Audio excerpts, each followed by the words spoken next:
I am going to make sure that this is wet down. The clay really doesn't adhere to these unless they're kind of dampened.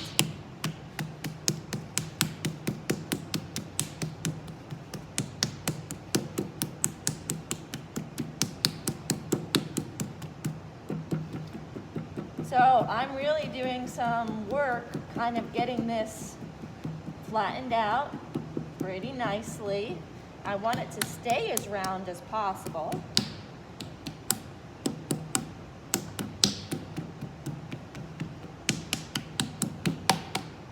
Okay.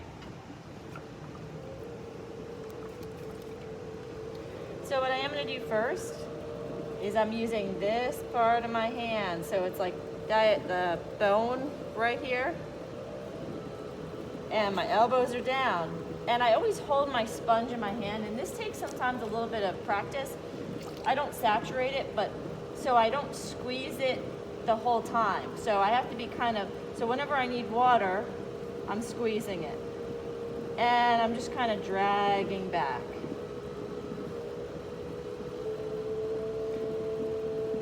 This will require a fast speed.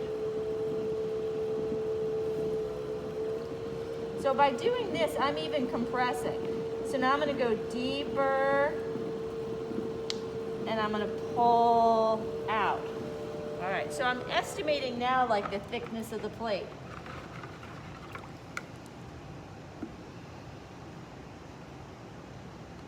I bet I could still get away with less clay than this. But whatever, I'm gonna throw it any size. It might not be 6. I'm gonna keep pulling this out until I feel that this thickness in here is pretty good. I wanna make sure that this isn't so bouncy. So I'm gonna take my sponge, I'm gonna push up against this. I'm recentering that side. So here I go again. I'm gonna push a little more in that center, and I'm gonna drag out.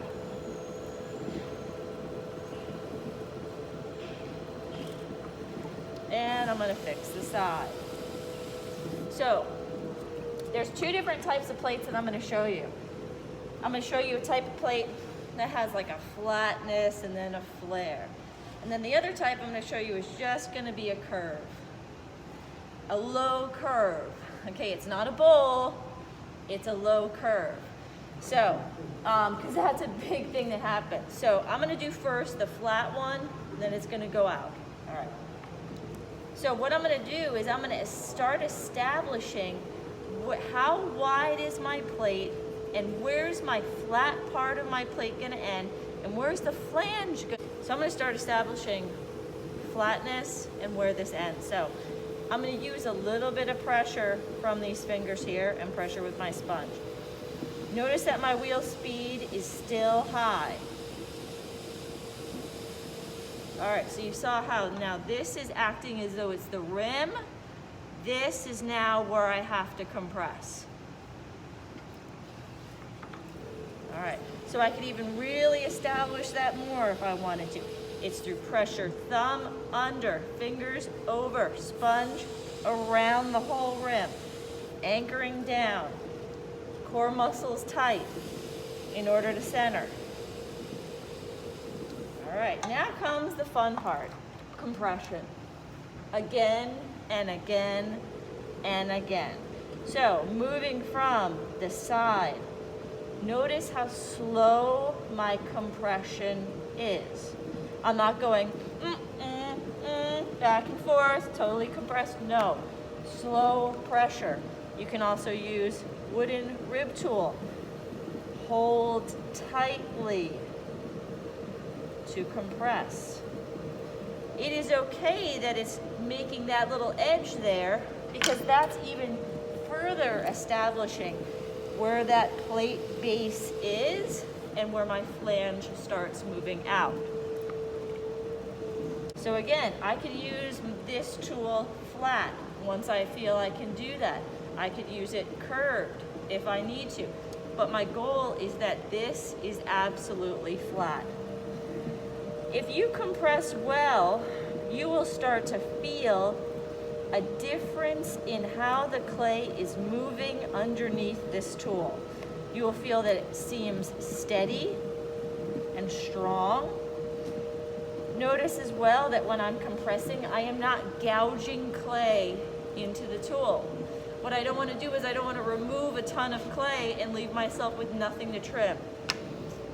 So in the beginning, I might recommend, oh sorry, it was boring, I'm sorry.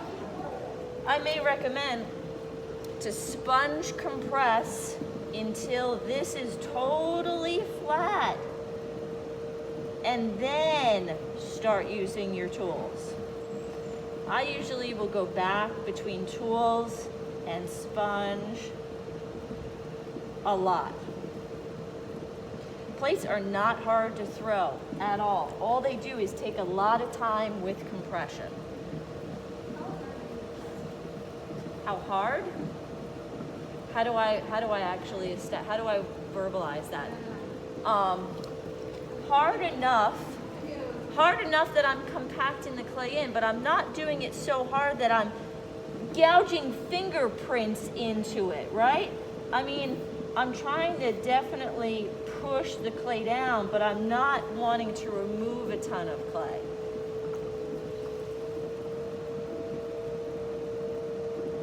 That's a tough thing for me to answer.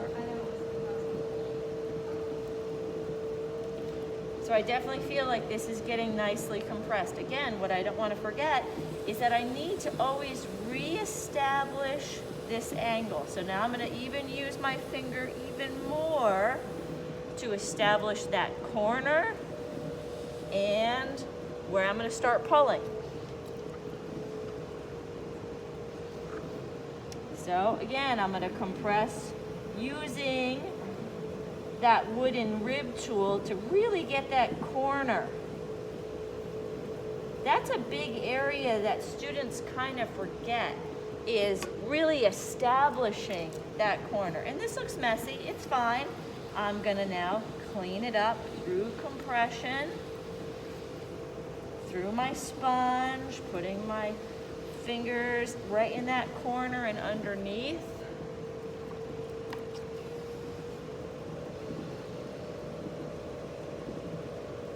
All right, once I feel that it is fully compressed, and sometimes even what I'll do is I will do a rib tool, metal rib tool compression as my last compression, because it's really a cleanup and a refining.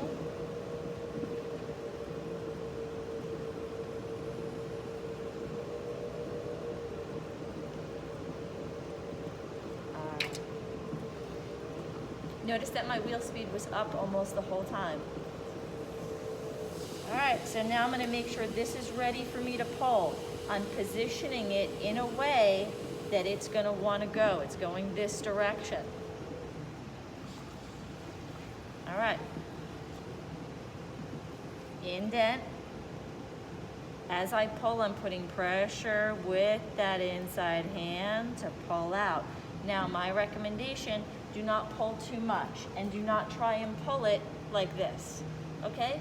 Pull it like this. Don't pull it too thin, because then we're gonna drop it.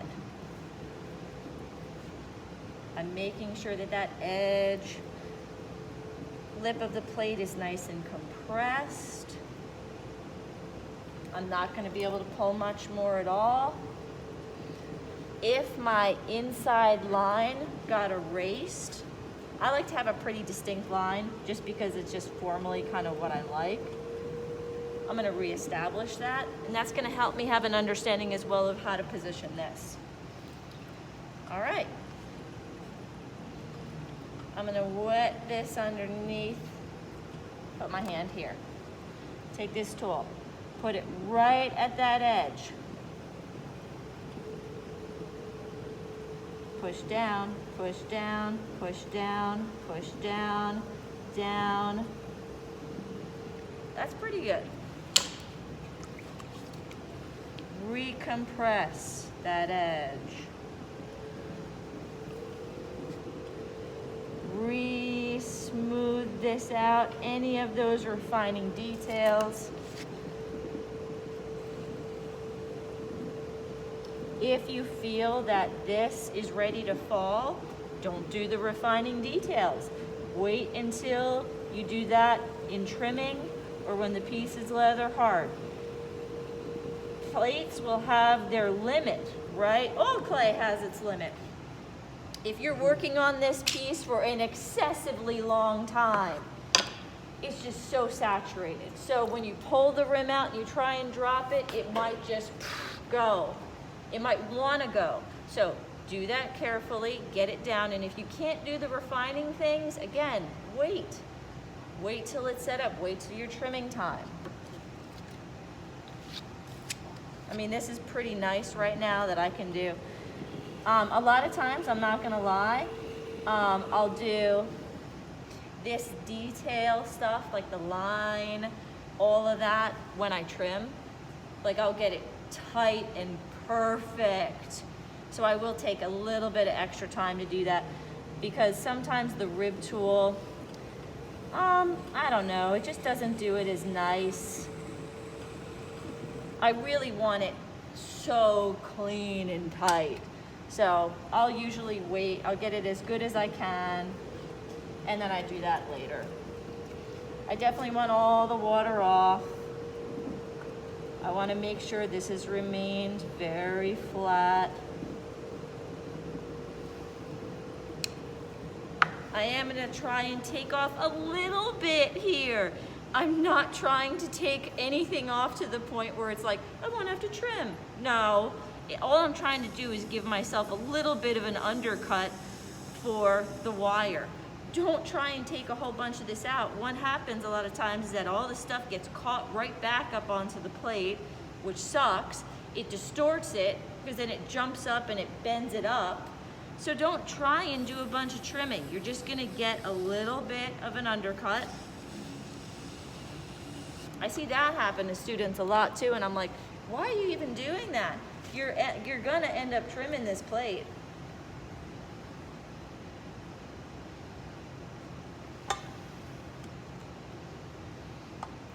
I'm putting some pressure down here. Like,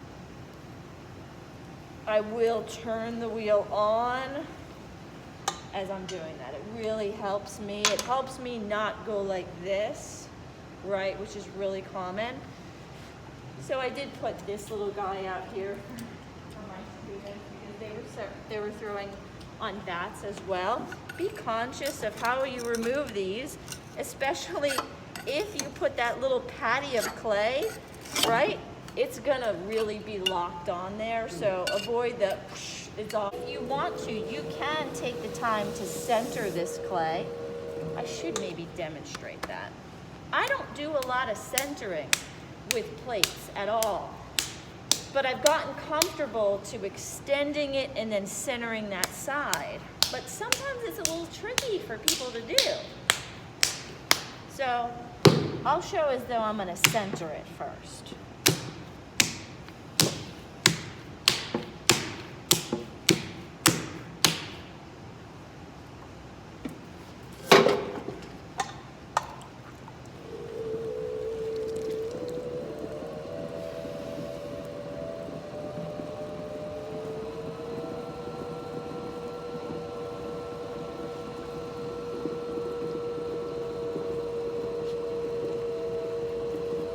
Sometimes just getting a few conings in there will help a lot.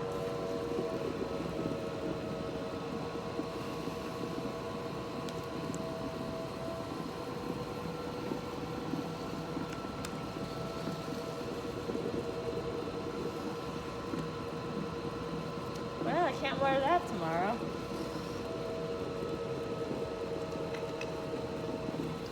All right, so make sure I centered it like low. So you notice that I was like this.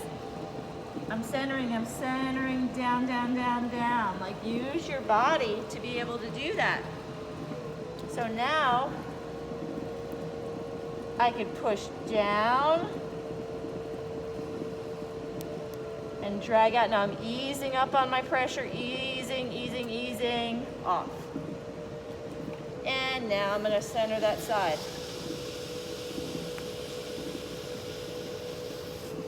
All right. This one's going to be curvy. So I have that in my head as I'm widening this.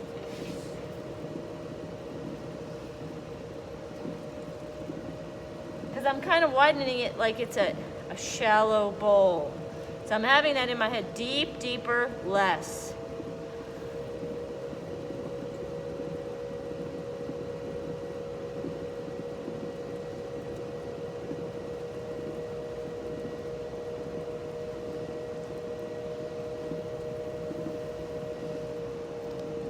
So you see I'm starting to get this curve. Air pocket.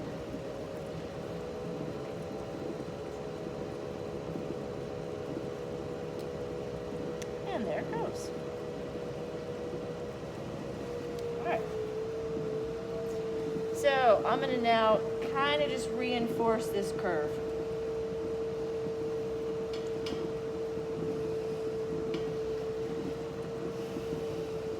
This is a good amount of pressure. Like, this is tiring after a while.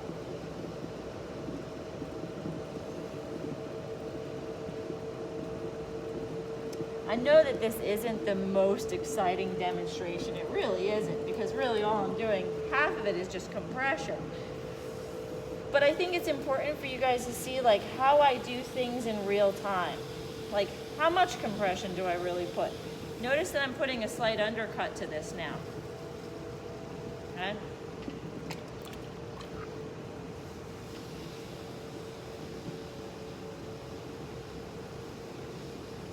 And notice that this hand is really encouraging still this curve to happen.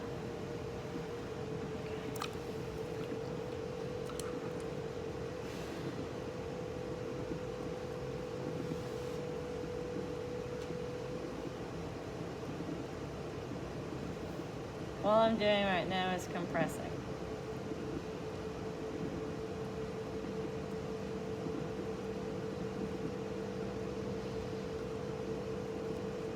Notice like how long I also stay in the center.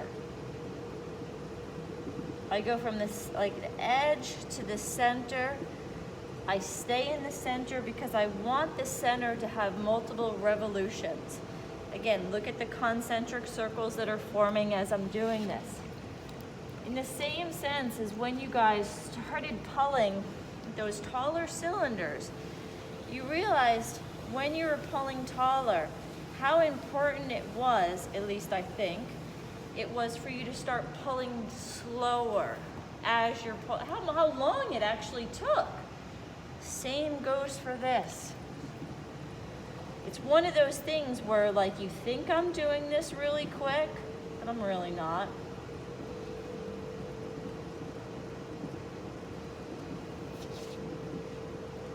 I'm hovering in that center. That's like a really common place for S cracks, is that center. There's still a little air pocket in there, I can feel it. But if you don't have one, it's okay.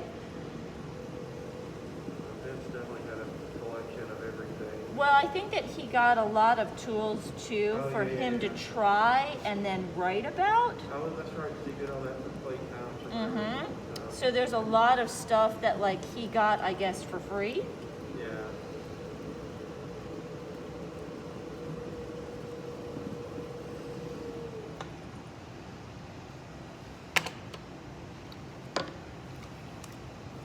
That curve is looking pretty good. What I want to do is I want to make sure that this curve is transitioning a little nicer.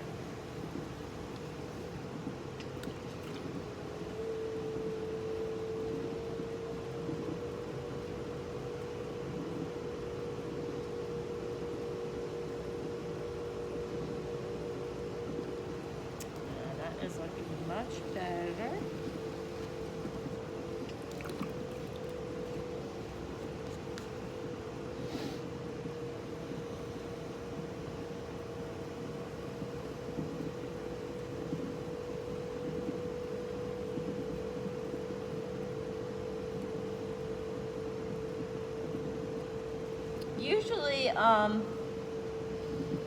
if I feel an air pocket,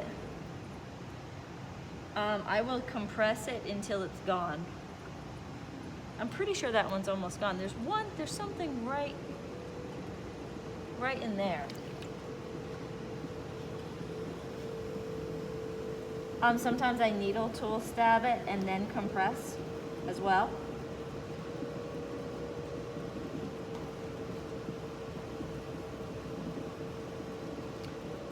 So you all see how as well I'm using this tool, like I have my fingers backing this. I'm going like this.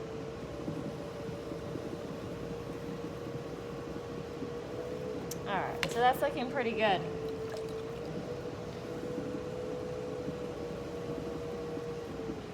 Last thing is my pulp. So really similar to throwing a bowl.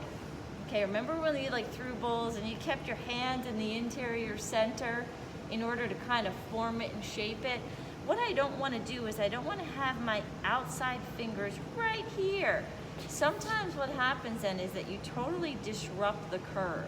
It's frustrating. So I'm going to keep my hand kind of in here, okay? And I'm going to do a little indentation on the outside.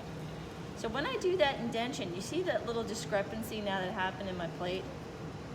It's a little bit of a, this is higher, this is lower. All right, so what I'm gonna do is I'm gonna push, push, push with my top hand. Now my hands are meeting, and it's a slow, easy pull. So that's how I'm maintaining that curve the whole time. And I'm gonna compress. Now, you can do this, it's up to you. Depends on how your plate looks. I feel like I want mine to drop a little bit more. So I'm gonna kind of make sure this is following the whole rest of it.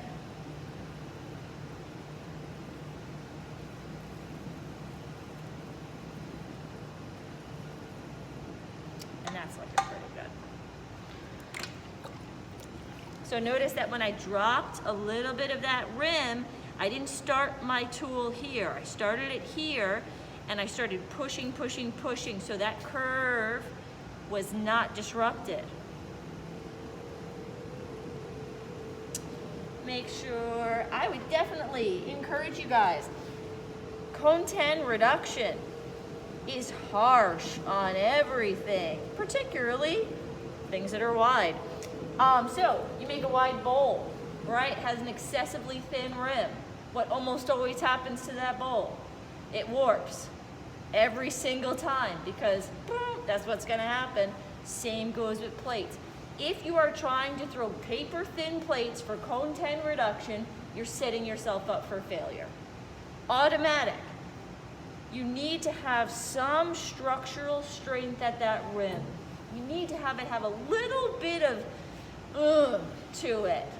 Not like, oh my God, it's like a paperweight, but it needs to have an overall uniform thickness. They're not supposed to be slip casted plates. These are not slip casted plates. So again, just a little bit of detail refinement. I could use my metal rib tool if I wanted to really make sure it looks nice. At this point, especially, well, I used Reclaim, okay? I used Reclaim clay just because I had some. I would definitely at this point, especially if I'm gonna do imagery, I'm gonna white slip this plate right now.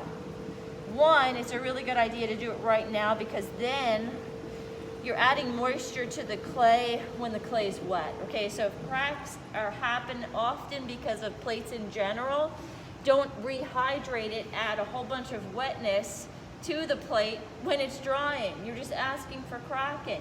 So I'm gonna do a white surface now. I'm gonna get that going. I'm gonna have it all dry together.